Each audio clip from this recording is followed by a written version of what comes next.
have a little stack. We have extras over there. I want everybody to be comfortable, so please take a seat.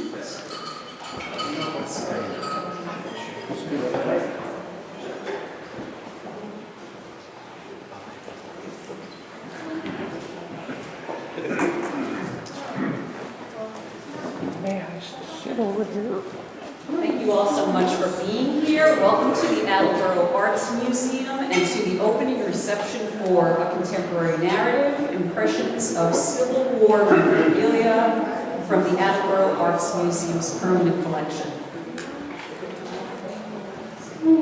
My name is Min Brooks Fawcett. I'm the museum's executive director and chief curator. And just out of curiosity, who is new to the museum? Who hasn't been here before? Great. Welcome. Thank you very much. Before going any further, please a round of applause for Daniel Hill on piano.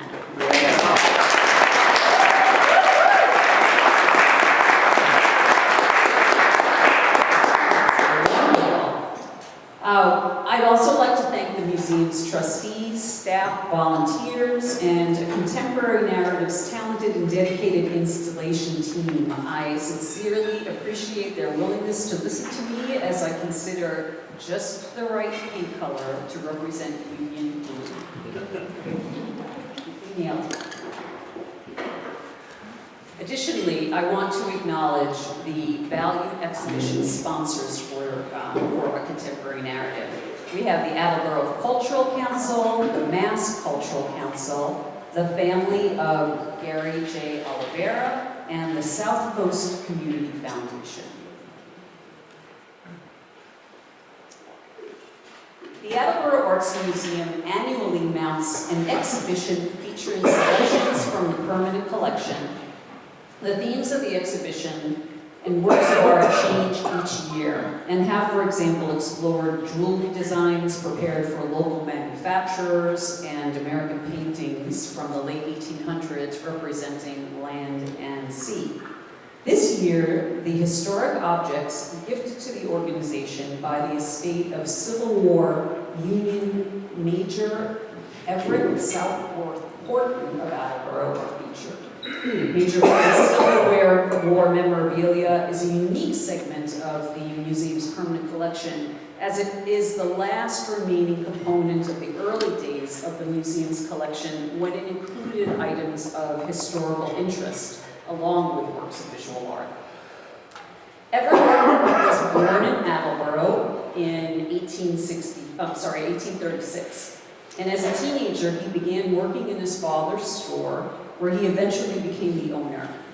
In April of 1862, Horton sold the business and enlisted in the Army.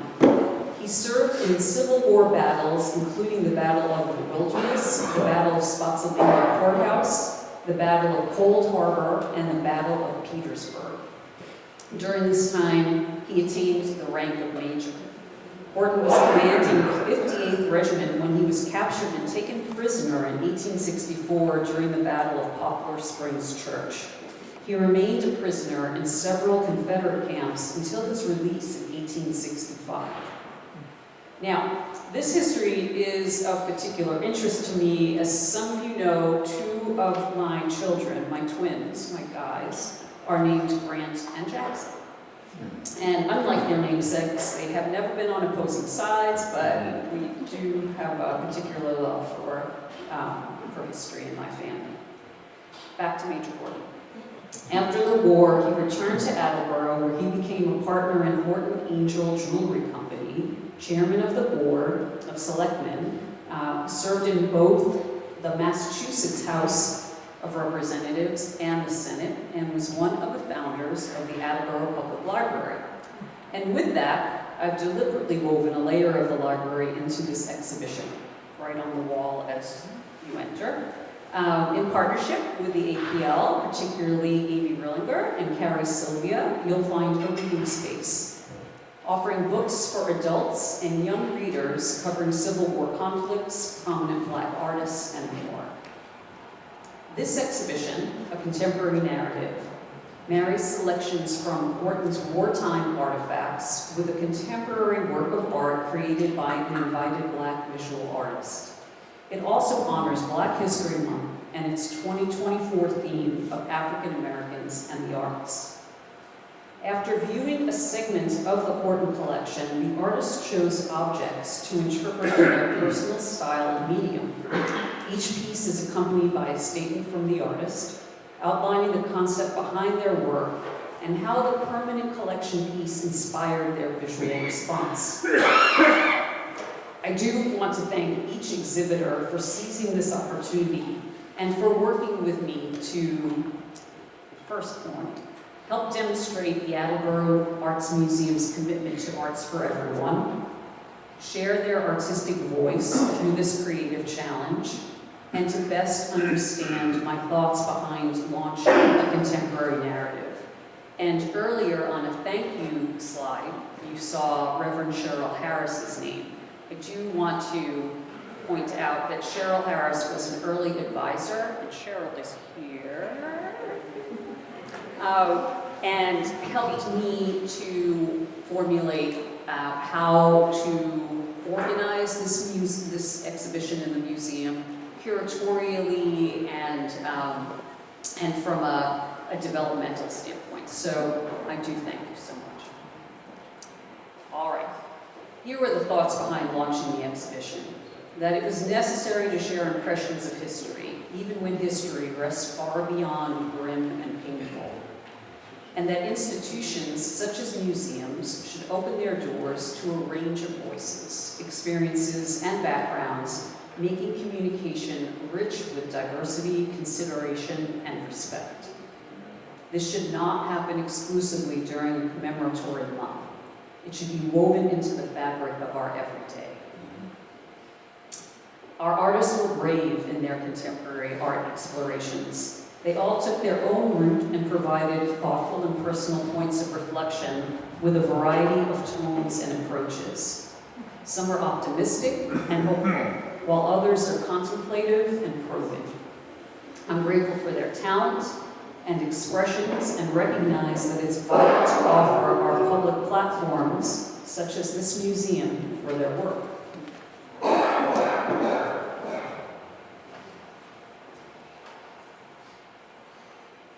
I'm trying to advance a slide, and technology is not happening. At this point, I'd like to introduce our special guest, Jess Brown. Jess is a multidisciplinary, I love this introduction. Okay. Jess is a multidisciplinary, multimedia spectacle generator, creative connector, community advocate, Black futurist. Jess creates work that is rooted in liberation theology, dipped in pop culture references, sprinkled with humor, and packaged in joy. Known around town as Lady J, she is a visual and performance artist, designer, entertainer, musician, producer, party thrower, and world builder. Curated and unscripted. As an assistant professor of industrial design at the Rhode Island School of Design, she serves on the university's Board of Social Equity and Inclusion Steering Committee, Community Engagement Steering Committee. I am very pleased to introduce Lady J. Yeah.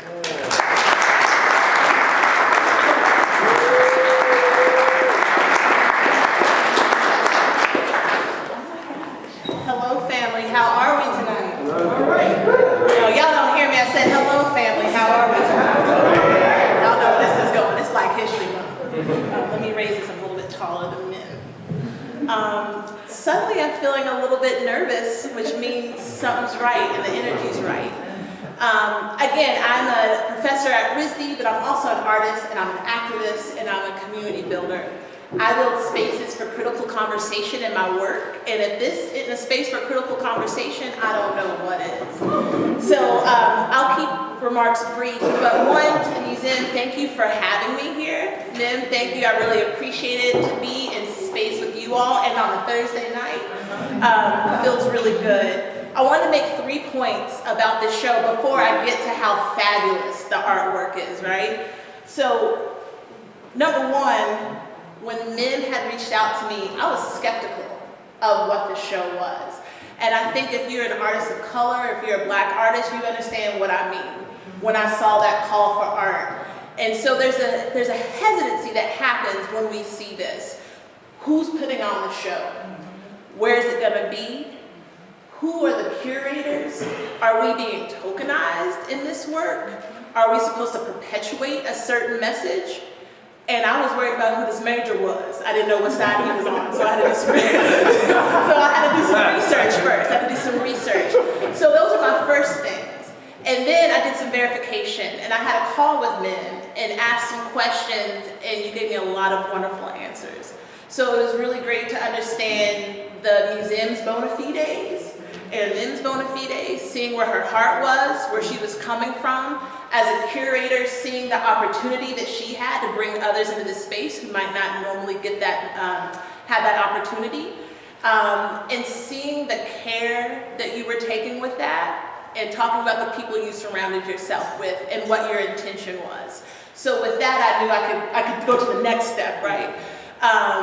So again, thank you for that. And I want more of those folks in these spaces, right? Who can be the gatekeepers and have this privilege. And then third is that I feel uniquely positioned to be here talking about this show. I'm from Kentucky, lived here for a long time, but I'm from Kentucky. And those of you who don't know where that is, Rhode Island, it is in the center of the country, and it's shaped like a foot. So shaped like a foot, and I'm from the big toe. And so it's smaller here and it gets broader. And where I am is really interesting because it is the Civil War. And where I'm from, it is both North and South. It was Union and Confederacy. And brother fought against brother in that war. When I go home, I am greeted by a waving Confederate flag when I go home. And that's not the past, that's today, that's there. The town next to my town is a sundown town. For those of you who don't know what that is, that means if you look like me, you go home before the sun goes down. Because you don't want to get caught after hours, because you don't know what might happen to you, and if you need help, you don't know if you're going to get help. So that's normal there. And for folks during this time period that we're talking about this work, they were coming from the bottom. Where I live, I can see the north, I can see Illinois, and I'm a stone's throw from Tennessee. And people were coming up from the south to cross the river in my town to go toward freedom. And so we have a Civil War museum there, so I grew up with this history. But I also grew up with the fairy tale, and the fantasy, and the folklore of what this war was and the intentions of that. So all of that is wrapped up, and so thank you again for having me here to talk about these pieces. And as a kid growing up in that, and a young artist, constantly trying to reconcile that as a Black woman, as a Black kid, as a Black person in an all-white. Everything we went through, we are still here. Yeah. We are still here, and we are blinking. We look sharp. Look at these outfits, I see y'all. We are sharp. We make music. We sing, we love, we have families. So that is what I'm going to leave this with look at that, look at the message. I love the levels of femininity that I'm seeing in these pieces. They could have easily gone dark, but they didn't, because that's not who we are. And I specifically want to call out a few pieces. One, the Harriet Tubman piece. Like that piece almost makes me want to cry, because when we see Sister Harriet Tubman, she's always seen as harsh and hard and strong, because she had to be. But she was also a mother, a sister, a nurturer. She was a woman, and she was delicate. She was the first woman hired by the United States Army to be a spy and to be a medic. And seeing that on the plaque, I was so happy, because I was like, so many people don't know that. So we're getting information here, we're getting educated. And I really appreciated seeing that, and seeing the lace work and the sheerness and how delicate and fragile that piece is. And if you stand back to see that shimmer. So just like the care, I'm seeing a lot of care in these pieces. And the conversation and talk back that's happening. Ms. Monique, when you talked about the lace in that piece, because of the women who have held these stories, who have nurtured this country, thank you for telling these stories. Everyone, these colors, the way that everything's handled, how we're wrapped and held. So I'm gonna leave it there. I just wanna say Happy Black History Month, and that our history is every month. And let's get to more of these shows. Thank you to Mim, thank you to the Reverend, thank you to the council, and all you artists who made this fabulous work. Have a great day.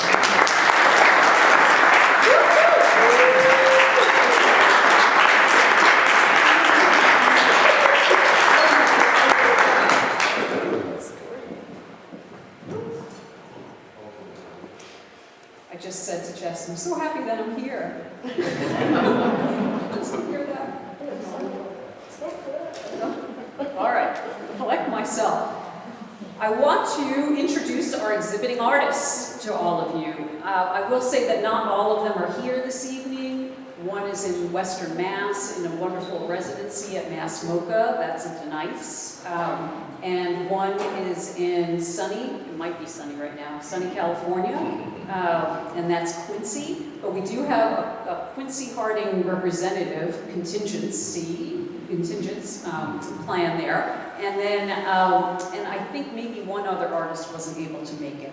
But artists, you do not have to speak, but I will ask you when I call your name and show an example of your work that you just stand, and I'll tell you why after. All right, Sandy Coleman. Yeah.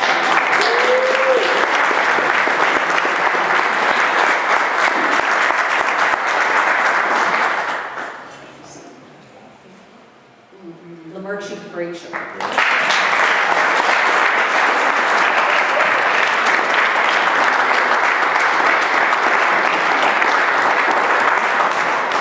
So I want to make sure that Sandy talks to Lamerchi. I also want to make sure that Nancy Alio, who is here, can talk to Lamerchi, and everybody seems to know the work of everybody else, or now, having seen the work, they want to talk to one another. So this is the rationale behind making you stand.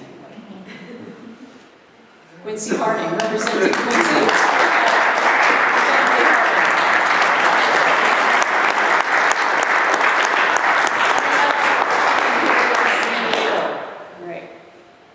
Shea Justice.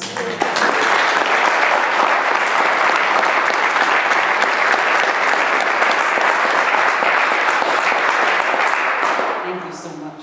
I've just met all of your friends too, and they're wonderful.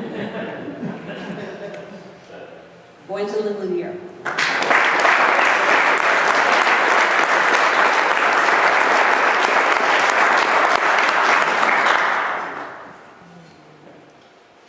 Denise Marshall.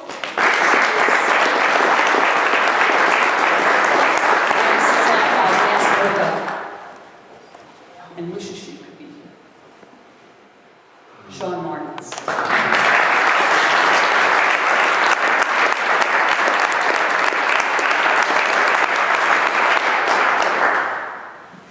Lisa Murphy.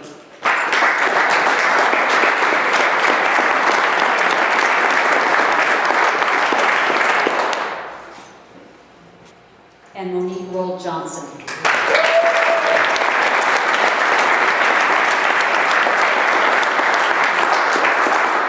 Monique should sleep here because she has a class that she's teaching tomorrow morning. Happy to have you stay over. I am going to ask all of our guests to take the time to connect with one or more of the exhibiting artists before you leave the museum. And I do like to say that there's really nothing better than to have the opportunity to speak with an artist directly about their work. It is truly a gift for the artist to have the opportunity to speak with viewers, and it also makes your experience here incredibly unique, just having the opportunity to have the work come to life through the artist. So please do take the time to do that. All right. This show is on view through Thursday, February 29th. It's just 2 weeks. It is small but mighty. Some people say that about me, and I'm not really sure how to take it, but I kind of think that it's not a bad thing. But this show has the potential to be viewed by over 5,000 guests. So, And the reason why is it will be open during the museum-hosted events that are posted behind me. Some of them are public and some are private. The one that is going to be 2 days from now is likely to welcome 5,000 people to the museum, and it's the Downtown Attleboro Winter Night Festival. And this was quite strategic. I wanted to make sure this show, although up for 2 weeks, had a lot of exposure, and that event certainly will bring it, not to mention all of the other important events that will be happening during the run of the show. The museum is open Tuesday through Saturday from 10 a.m. to 5 p.m. Our gallery admission is always free. I wish every museum offered the same. I do want to thank you all for being here this evening and for supporting the arts. Thank you so much.